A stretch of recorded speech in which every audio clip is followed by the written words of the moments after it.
Welcome back to The Legend of Heroes Trails in the Sky, the third. I'm starting here near this drinking party because we're going to have a drinking party of our own to drink the CP water, but first I'll set up my party. Last time we finished a whole bunch of doors, and now it's time to actually go into Chapter 5 itself, but before we do that, this has been a long overdue, I need to go over Estelle Bright. Estelle is the main character of Sky FC and SC, but she doesn't join until fairly late into the third. She's mostly the same as she was in those games. She's kind of a jack-of-all-trades character, mostly in terms of her orbment. She has no restricted slots, which means you can run quite a lot of setups on her. And she has 2 lines, so not the best at getting arts, but again, it's possible to run quite a few things on her. Like, I've got her set up with Zodiac and EP Cut 4 right now, so yeah, she can do a pretty good job of supporting. She can also use Earth Wall pretty well, along with some other things. In fact, you can even make her more of a caster because it's actually pretty easy to get Cyclone Napalm onto characters, especially coming up quite soon, which I'll talk about that in a moment. The thing with Estelle that I actually didn't know until Delta Dragon pointed it out to me in the comments is that she actually has the highest natural strength stat in the game. So, Estelle actually hits pretty hard. I've noticed in a lot of my playthroughs that whenever I give her the Tiger Heart, she ends up being a pretty good physical attacker, and that must be why. So, a lot of people brush Estelle off as being pretty useless in this game, but she actually isn't. And on top of that, she also has Wheel of Time, one of the strongest, not just S-Crafts, attacks in general in the game, and in the entire Sky series. And it only gets better later on, and even Pummel has its own utility thanks to it hitting multiple times. It can get you a lot of Seepeth on Seepeth turns.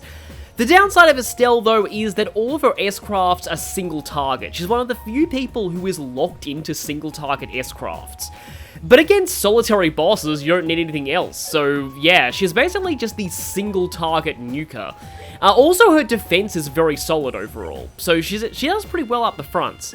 I'm not really caring too much about where I put Joshua and Agate because I'm not actually going to be using them going forward. I'm actually going to be using, for this part, Mueller and Chloe. I haven't used either of them in a while, and in particular Mueller, I feel like Mueller's gotten a little bit, he hasn't had a lot of attention lately, so I wanted to just try and use him a little bit, because even with him being severely underleveled compared to the rest of us, he still has a lot of strength, so I'm hoping that he'll be able to catch up quickly. As for Chloe, she has the Crimson Eye, so she'll be doing a lot of damage with arts. In terms of her orbment, I tried to get some better stuff on her. I was able to get Death Scream, so that's kind of cool at least. Now I have Yin Yang. Mueller just has a standard physical attacking setup along with Luck. Now, you definitely want the Luck Quartz before you enter the Chapter 5 dungeon. This is very important. Luck is a huge thing to have here. I've also bought a new weapon for Reese, and in terms of her accessories, I wonder if I should give this to Estelle just to offset that horrible movement that she has. Yeah, she's up the very front, so that'll help. I have her with the Fisherman's Emblem because, well, I want to at least show that off for a little bit. I don't know exactly how useful the increased range is, but I hope it kind of is. I do have that, which I suppose I can use, and I also have the Solar Seal. It's not going to make her immune to any ailments, though, but I suppose I can try that as far as a setup goes. As always, when we're starting a new chapter, we have to warp back to the end point of the previous plane before we can advance to the new plane. And you might want to save your Seepeth. Don't use them on making new quartz yet.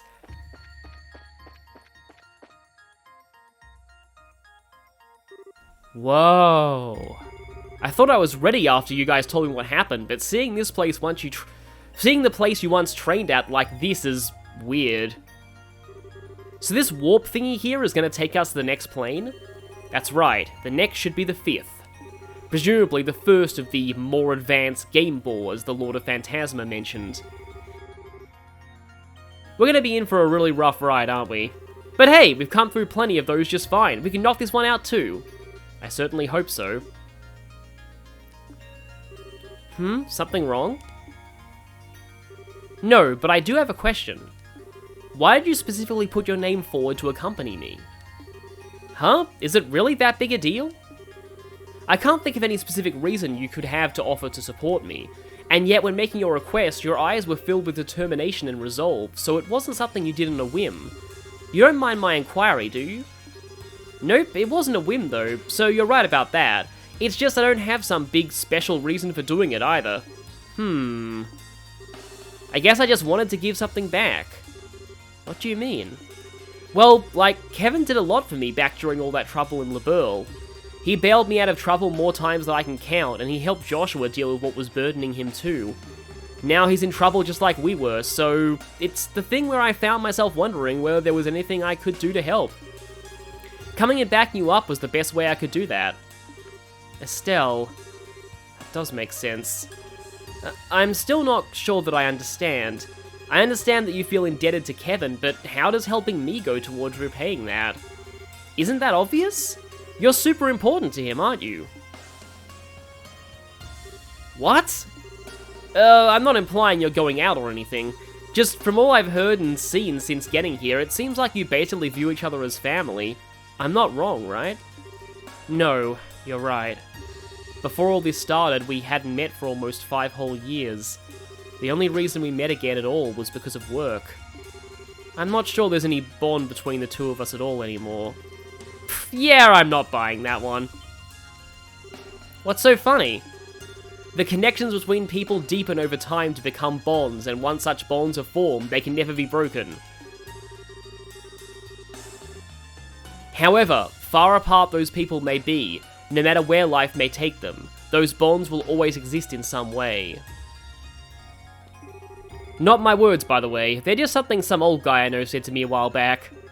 And I happen to agree with him. That was Ragnar, wasn't it? I have a feeling that was Ragnar, although I've had a bad track on with this so far. Kevin was happy to entrust everything to you without a second thought, right? You were talking like you knew what he was thinking earlier, too, about how he was going to tell us about his stigma. That's proof enough that there's still a strong bond between you. I wish I could be so confident. Still, I can understand why you wanted to come with me now. I appreciate it too. Thank you, Estelle. You're very welcome. I do have one more question, though. It's something of a personal one, however. Huh? Like what? I'll answer it if I can. This is a good chance to get to know each other. Alright, forgive me if this sounds blunt, but do people often tell you that you're too soft for your own good? What? What are you laughing for? I think I have my answer. At least let me answer before making up your mind. Ah, screw it, let's get going.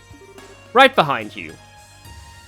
And that is why she is best Estelle, seriously. I almost forgot how good of a character Estelle is. Estelle is so good. Estelle is, like, the gold standard, I think, of how to do an optimistic protagonist. Just, Estelle is one of the best. Like, it's so easy for them to just come across as just stupid, naive, or just, like, generic shonen heroes.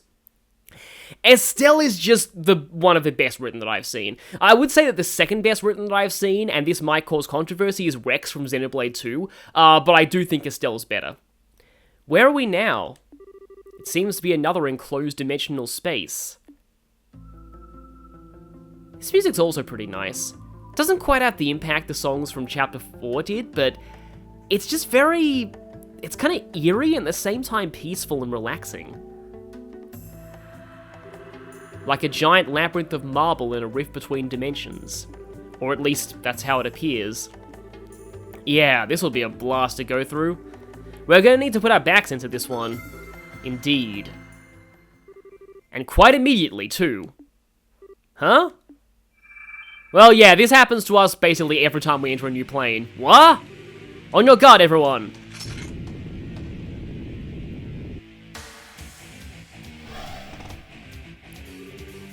These are dream spiders.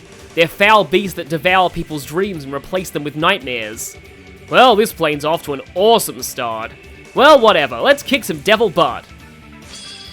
So yeah, we not only have those dream spiders over there, Greedy Widow, but we also have Incubus, which, yeah, like, this is a very unique take on an Incubus. Certainly not quite as unique as the one in Shin Megami Tensei, but still, it's just... A lot of people have said they like the way that devils look in this game, and... Yeah, this is another example of that. I did also get Dark Matter EX on Reese, though I might want to swap that out later, because I get the feeling I'm going to need Earthwall a bit later on. Right, I've almost forgotten about your crafts, but I think if I can... Also got to remember that Mueller has very good chain crafts, so I've got to remember to use those. Well, he does pretty solid damage, even under levels. I kind of wonder if the reason why these... Actually, it's probably not the reason these fights exist, but I kind of wonder whether... Yeah, Mueller's out of morale range, unfortunately. But... Not out of Zodiac range, but is now really the time for Zodiac? I'm not really sure, but nah, I guess I can try. Sorry, I'm kind of losing my train of thought here, but what I was saying was that maybe these fights exist to kind of like give a forced fight, just to make sure that if you bring anyone lower level to the start of a plane, then they get bumped up a little bit, because I've always described Trails' experience curve as rubber band. I was hoping the spiders would get a bit closer and some of them would have walked into this, but oh well. Because if you're very behind in levels, you catch up incredibly quickly, whereas if you're too far ahead, you'll level up much more slowly. So after this fight, we should be seeing a lot of levels out of Mueller and a few out of Chloe. And also Reese, because she's really behind too. She, yeah, though they can drain your health, which is unfortunate. I might be able to show how much damage Estelle's S-Break does with the strength buff and on a crit turn. I guess I can... think this is the one that does slightly more damage than a regular attack. Again, it's been a while since I used Mueller. Or, you know, he could just miss.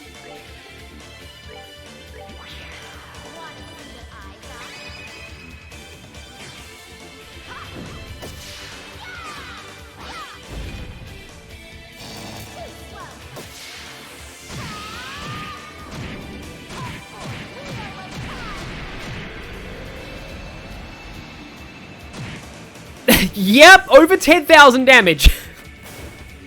Like, again, basically the best single target attack in the entire game. I mean, it does obviously, you know, cost S-Craft tier amount of CP, but it is still an absolutely ridiculous attack. And it's definitely one of Estelle's main niches. Yeah, look at that. This is it right here. Estelle gets less than 1,000 experience, but everyone else gets that much, and Mueller is only 2 levels below Chloe, and he gets almost exactly 2,000 more. Like, I honestly really like this system, especially in a game like the third that gives you a huge party. It means that if you rotate your party members around, you don't need to worry too much about whoever falls behind, because they'll catch up quickly. And at the same time, you don't need to worry too much about people that you use a lot getting over-leveled, because the experience will scale down the higher level they are. I think that was the last of them. Phew, I'm bushed. Well, you did use up all your CP there. So are those the kind of devils you were talking about back in the garden? More specifically, it's a subspecies of devils known as dream devils. They're said to specialize in attacking the mind, and I think we've confirmed that to be perfectly accurate. Yeah, a lot of these things can use ailments like confusion as well. We're gonna need to put in more than our backs at this rate. How about we double check our equipment one last time before we head on? That certainly sounds wise. There's no such thing as being too cautious. So, they're pretty right here. Now, the first reason you want to double check your equipment is because this stone right here actually offers some very good quartz, if I'm remembering right. And I bought a new weapon for Reese earlier, but let me guess, they're selling a better weapon. Yes, they're selling a much better weapon for her right now. And also, oh yeah, this is why. So like, back at the garden, I couldn't find a better weapon for Estelle, but yeah, like, this, I'm definitely getting that. Odd Eyes. That's kind of sounds like the name of a character from Shining Force 2, I think. We also have access to better armor here, but you might not want to go all out on buying new armor. However, you may want to buy enough Petrify rings to cover the whole party, if you're concerned about doors that are coming up. And also, I instinctively went to convert my Seepeth Mass, and then I realized I'm not playing Cold Steel 4, and Seepeth Mass doesn't exist. Yeah, in later games, In later games, you get Seepeth Mass, which serves no purpose other than to exchange for Mirror. But anyway, Quartz.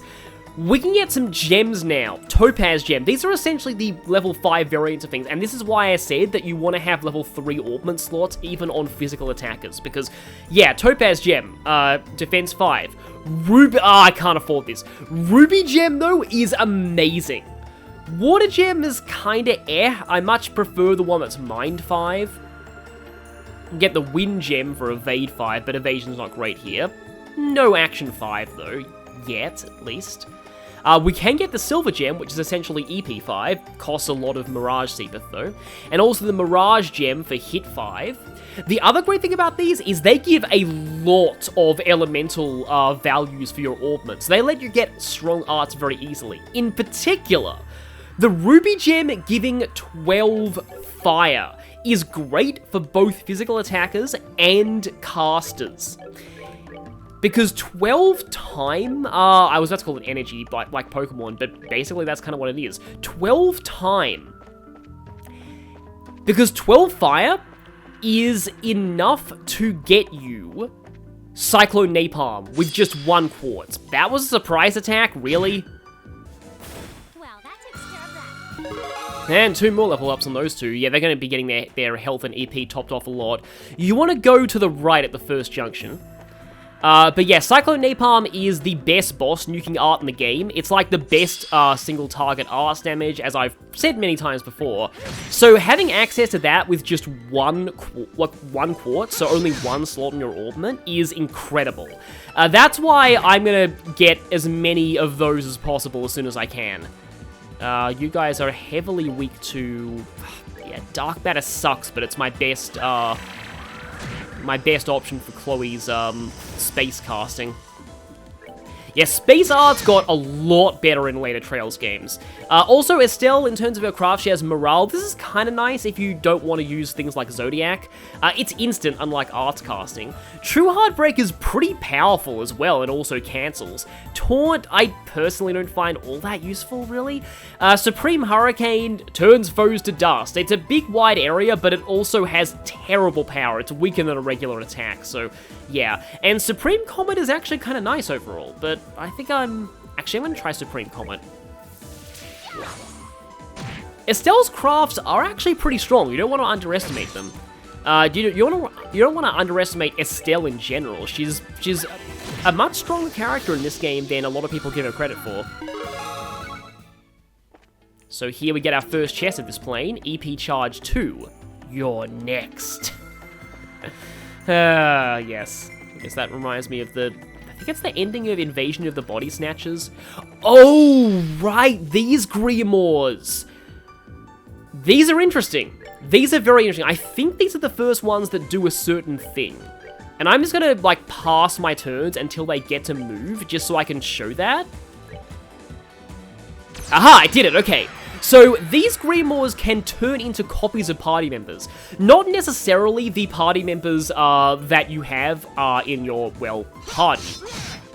They're also a bit stronger than the boss versions we saw before, but their doppel forms are a lot weaker than the boss versions we saw before. Now, if you want to max out your monster logbook, you will need to, like, make them transform into every party member they can possibly turn into. I personally don't really care about that, because this game doesn't have... Oh, they both turn into agates, okay. This game doesn't have, like, an achievement for maxing out the monster logbook, so, like, again, I personally don't really care too much. But I think they also have different item drops in their different character forms. There are, like, a set number of characters they can turn into per plane. This is not the last plane that we'll be seeing a random encounter Grimoires show up in. So, yeah, you'll want to remember that on this plane they can turn into agate. They can also turn into a few other things. I'm referring to my own party members as things. But you get the idea. And as agate, they drop a lot of fire Seepeth, which is great. But yeah, if I go to my monster logbook right here, don't know why it defaults at Sundoors. Yeah, here we go, 5th plane. So if we check, yeah, here, we have both the Grimoire, we also have Doppel Agate. I guess even if you have information, you don't get their full info? That's kind of strange. But yeah, Doppel Agates, and, Pendragon. I think that's actually a really good weapon. So, I did say that you really, really wanted the luck quartz going into this area, and this is why. In fact, I don't have a remote ability at all, I just realized. I'm gonna set my remote ability to Josette, even though it's gonna drop our defense, because there are some incredibly good drops here.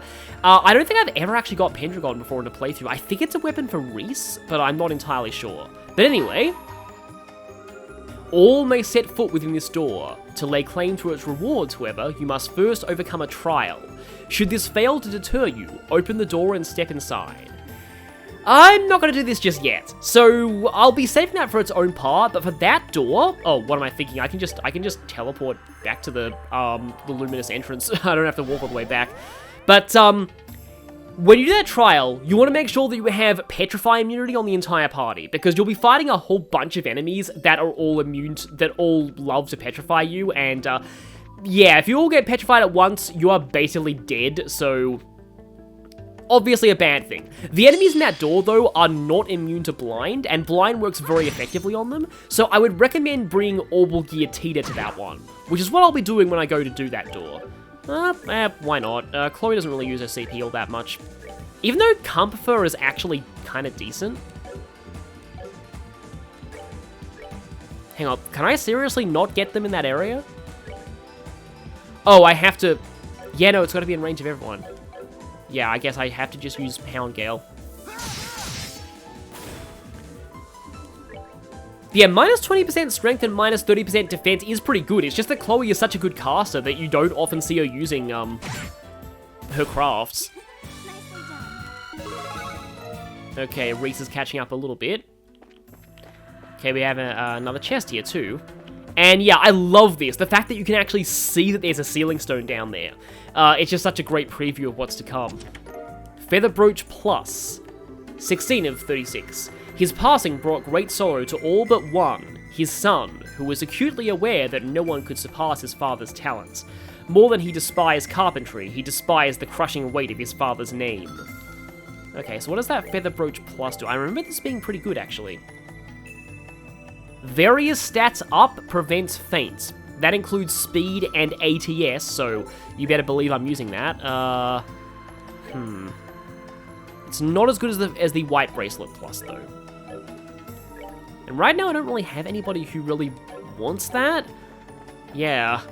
Yeah, you might notice as well, I'm not using the Fool's Emblem, because, yeah, I personally consider the Fool's Emblem to be kind of cheap, so I'm not going to go for that.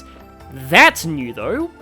Hi there, weird floating hippocampus. I think that's a hippocampus, at least. Nightmare, a dream devil that looks like a horse, destroys foes' mind and freezes them. It is weak to Dark Matter EX, though, as are the Greedy Widows. It's kind of a general theme that devils don't seem to like space arts. I can go for Blade Dancer here. And then I get a rush turn, so I can do it again. I am not used to these things dying this quickly. Well, I guess they're gonna take me up on that offer and die slowly. Yeah, I thought that would be a one-shot, because Chloe's a little bit ridiculous when it comes to magic.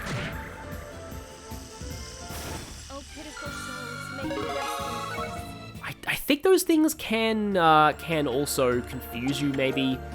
Lighter. Someone used to keep his magazine stash in here. I wonder what kind of magazines. That just reminds me of, I think it was Mystical Ninja starring Goemon, where there was a character who had their, for the localization, had their porn magazines turned into car magazines.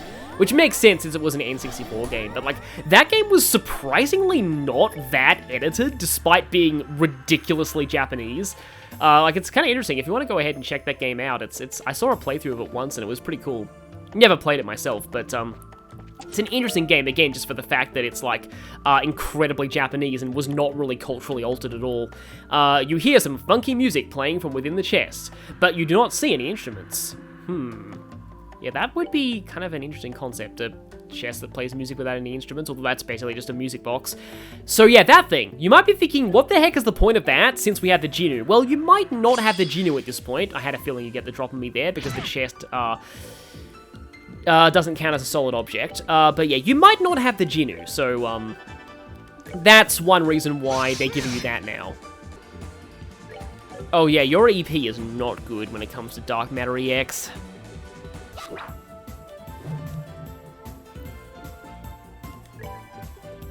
Does this cancel that? It does, but it also doesn't do any damage, and a Mueller who's not doing damage is, not a great Mueller. Well, that takes care of that. The enemies in here do hit pretty hard, but at the same time, we also have a lot more HP. So yeah, that's a teleporter that's just like, in fact, might even be a reskinned version of the ones in the Tetracyclic Towers back in SC. This area in general is very similar to those. That enemy, okay, yeah. I kind of want to have Mueller S-break these. I also want to get a preemptive, because these things are quite dangerous. But if they show up in large groups like this, it's very cool. So poltergeists can drop some very, very good armor. Like, I do mean incredibly good armor. So I'm going to go ahead and morale. Probably should put Chloe a little bit further forward. How many can... I can catch all of them with Righteous Witness. They don't have a lot of health, but they also are very evasive. So you want to mostly use arts against them, not physical attacks.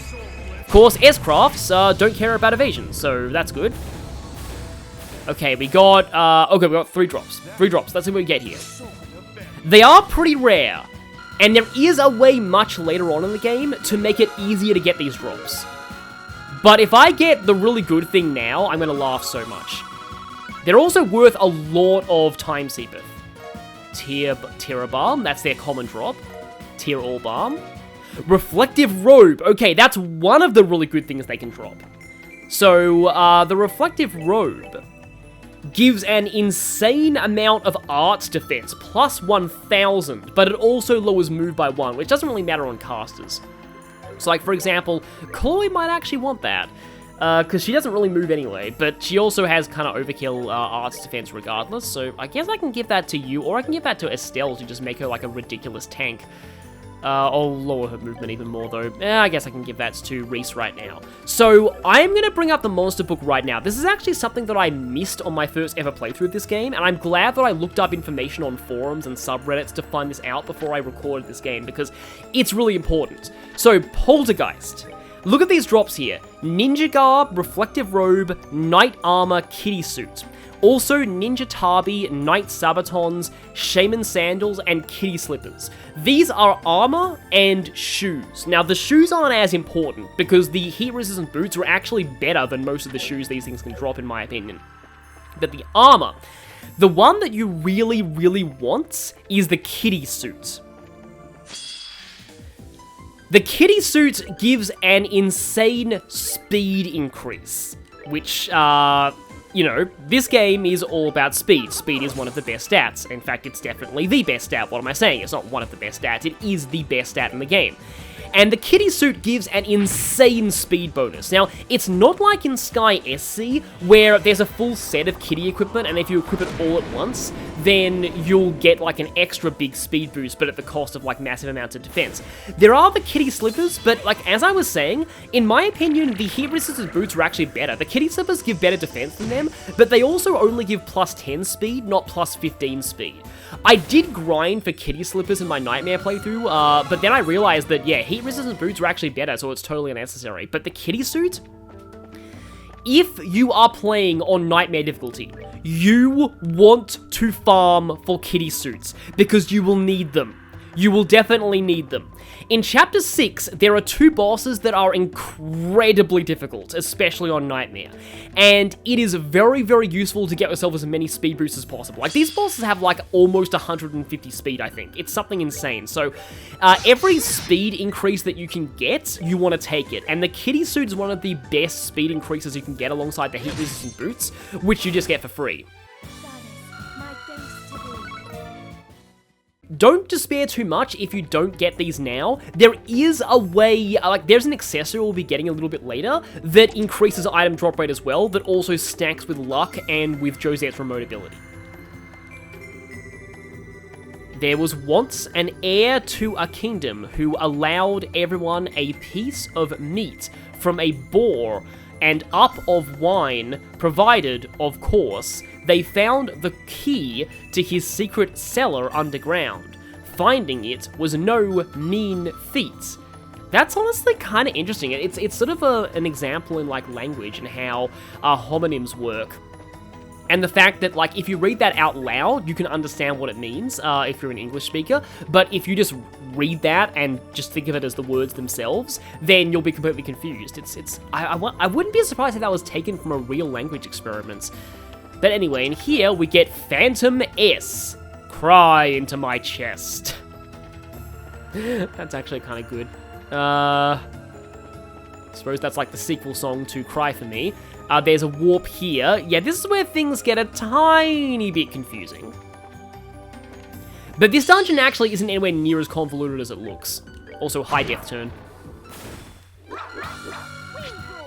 Oh, I haven't actually mentioned this yet, but Estelle is voiced by Stephanie Shea. I never mentioned Agat's voice actor before. He's voiced by Bryce Papenbrook, which is a little weird, honestly, because I feel like Bryce Papenbrook's a good voice actor. I think he's very miscast as Agat. I said that before in SC. I don't think he does the Agat, like, again, like he tries, but, like, the kind of gruff, tough guy voice is not really Bryce Papenbrook's forte. I didn't think he was very good as Carl in Fire Emblem Heroes either. I don't know why they decided to cast him as Carl in that game. Yeah. Again, like, don't get me wrong, he's a good voice actor. Like, I think he's great as Henry in Awakening, he's great as Makoto Naegi and Komaeda in Danganronpa. But, yeah, not as Agat. And speaking of voice acting trivia, there is actually something kind of interesting that I wanted to bring up here now that I'm using Mueller. And the sad thing is, I'm probably not going to be using Mueller that much longer. So, I said before that Mueller was voiced by Travis Willingham and got replaced by Patrick Seitz in later games. Now, according to Hatsu, one of the actual localizers of the original Sky games, this is incorrect. He was always Patrick Seitz, even in the Sky games. And I can understand why people can make that mistake. A lot of the time, English voice actors tend to go uncredited in things. Also, this is the way forward, so I'm not going to be going through here yet. But because, like, a lot of the actors in Fire Emblem Awakening had this problem as well.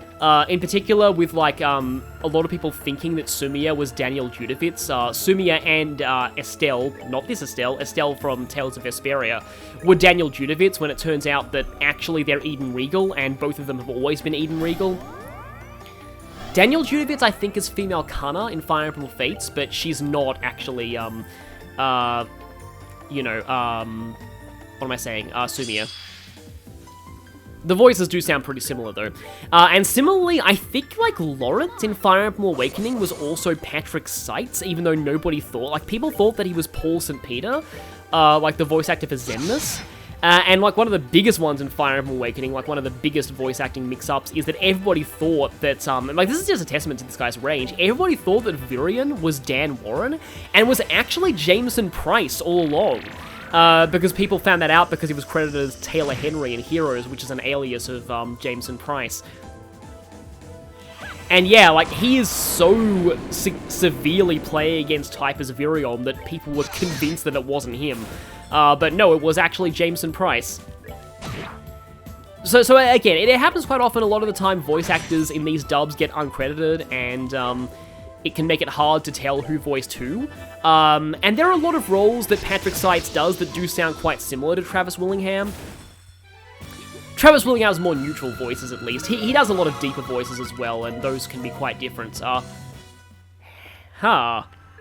Interesting. I think we just got some good drops there.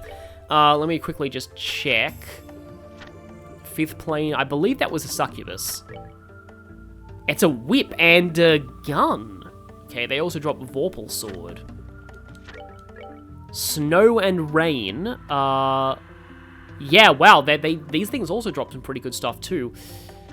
So yeah, the enemy drops in Sky the Third are pretty important sometimes. You want to pay attention to them. Long Barrel 3. I'll give you 1,000 mirror if you give me back what you took. Now I just had to double back and get that other thing. But yeah, I hope you enjoyed that, just a little bit of voice actor trivia. I'm pretty sure that I do have proof of that. Like, I can bring up a screenshot of a Discord or Twitter where, Hatsu, aka, Leona, she goes by on Twitter. She, yeah,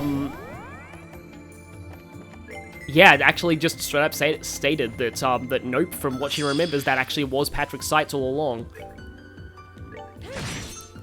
which weirdly means that Patrick Seitz has voiced basically, like... It's kind of funny. Firstly, it means that Patrick Seitz is one of the few voice actors who has been in every single arc of Trails that has been voiced in English. Because he's in Cold Steel, and he's in Sky, and the only other voice actor who I think has that distinction, I mean, not so much arc, I think actually game. I mean, because, like, if you're talking about arcs, then there are other people, I don't want to spoil, but who appear in Cold Steel 4. But in terms of games, I think the only other person who's been in every English-dubbed Trails game is, Cassandra Lee Morris, because Annalise is still voiced when you fight her in Sky FC, and she's Cassandra Lee Morris, and she's also Fee and Alfin in Trails of Cold Steel. Mirage Ring? Your secrets are safe with me. I believe I went and bought like 4 of those earlier, so that was a little bit overkill, but oh well. So now I think I'm going to do something kind of weird. Let me just quickly see if there's any new quartz available. I don't think there are, but I can get a ruby gem, which I will grab immediately. I probably want to save that 1,000 time, though, because we will have access to Action 5 soon. Or the Onyx gem, I think it's called. But the weird thing I'm going to do is, I'm actually going to hold off now, because the next Sealing Stone is somebody special, and I want to leave that to be its own thing. I think next time I'll be doing that star door we just passed, and after that, we'll be finding the Sealing Stone for the Luminous Labyrinth, so I'll see you all then.